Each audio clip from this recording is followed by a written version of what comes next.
Gemmell. And I'm Amy Gemmel. We're on a dairy farm in Bunnythorpe in the Manawatu, in the North Island of New Zealand. We've got 180 cows max. We've been running the system for 8 years. On this 100-hectare farm, we have now chosen to go organic.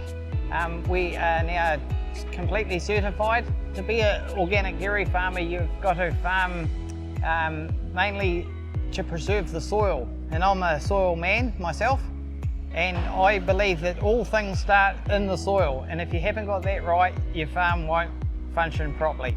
So all organic certified farmers farm without the use of particular chemicals. When it comes down to fertilisers, we don't use superphosphates or urea, anything like that. We also have to be careful with what we treat our animals with. We can't use antibiotics and certain drenches. We've always been interested in organics, and we were following the path of regenerative agriculture, and we thought we'd just take it a step further and look into how organics would work on the farm. And we could see it working really well with the robotics because of the animal health information that it gave us. It's always a learning curve doing something new, but certainly the robotics helped us immensely, I think. I believe that it was a lot easier with the robotics information than it would have been without. The benefits I can see from organic farming is I regard it as cheaper to run a farm. You get a premium.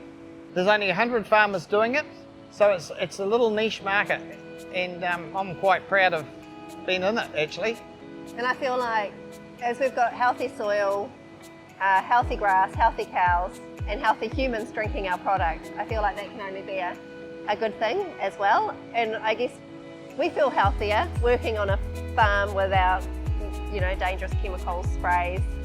It's a nicer way of farming for the cows and for the humans. Definitely easier with the robots. The horizons information that we get on the computer, the rumination, the activity, it's really helped us with organics. The health report, seeing if the cow's got mastitis or she's got acidosis or ketosis, we can get onto it a lot quicker, probably before the cow even knows she's sick. We've always known that, but now we really focus on that as an organic farmer. And with the robotics, I find the cows actually run the farm. It's trying to keep up with them. It's a pleasure to see. Yeah, just to see cows going to the paddock, returning. They can go past each other and not even look at each other. They're just going to do their job. As we've broken up the herd mentality, you can definitely see the cows are individuals. They pick their 8 hours. They pick their time when they want to be milked. And I find that 1 and 2 in the morning is really busy.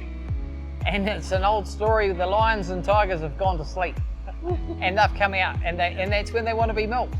Not at 5 o'clock in the morning or 3 o'clock in the afternoon, in the middle of the night. I feel like we've probably become a lot more relaxed. Probably too relaxed. With what happens? Shall I say when I work? We don't live on the property, so I come around in the morning and open one gate, 7:30, and I go home and then get the kids ready for school, have my breakfast, and then I start at about 9:30 in the morning. So that's my start time. And then I do get home a little bit later at night, but that's by choice because I've probably stopped for afternoon tea and lunch and morning tea and yeah. Should I say about the tours? Yeah. So we've done about 100,000 people. No, it feels like thousands. It would have been thousands. We don't know how many we've had.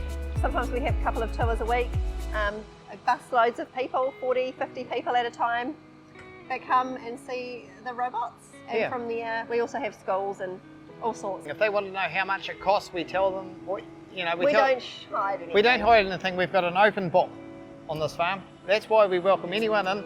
And if they want to know, we'll tell them and show them. But to see the old people that turn up here, they've often sat on a stool and milked cows. And just at the end of it, you can just see the beam on their face. Thank goodness technology has gone ahead. A question that a lot of people ask is, do you lose contact with your cows now that you're not in a herringbone and seeing them twice a day. And I think it's the complete opposite actually. You seem to know your cows more rather than knowing them by their shape of their udders.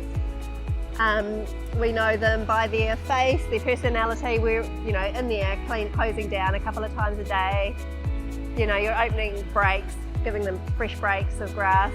So they're often breathing down the back of your neck, eh? Yeah. Trying to wait for a cuddle and a scratch. So we definitely know every animal. And another thing that we hear a lot is, God, they're quiet, they are so calm. And you know, you never know whether it's the way that you're farming with the organics, obviously the soil, the minerals are at a regular rate, or it's just they're doing things when they want and they're happy, and they are happy. And I always say to people, well, I'm going to get one to talk one day. You can just see the personalities in them. Our long-term partnership with Lely has been excellent. Steve Bromley in fielding, he's got a team of men up there. He's got all the parts. I've never had to wait, never got any problems with that side of things. I have people come in from all around the world from Lely that call in here and see how we're going and face-to-face contact. And it's all good. Yeah, I really enjoy it. When we did look into going robotic, we did look into a rotary or a new herringbone, and the price was very similar. We've got the old retrofit cowshed here, and it's worked perfect. You know, if you don't need the great big $1 million barn, little retrofit cowshed works a treat for us, and I think that's what makes it quite unique. It's just slotted into what we had existing. Yeah. This is what I strive for, is the milk quality awards that they hand out at Fonterra every year. They have a dinner, and most years we get one of these things, and I'm very proud of them.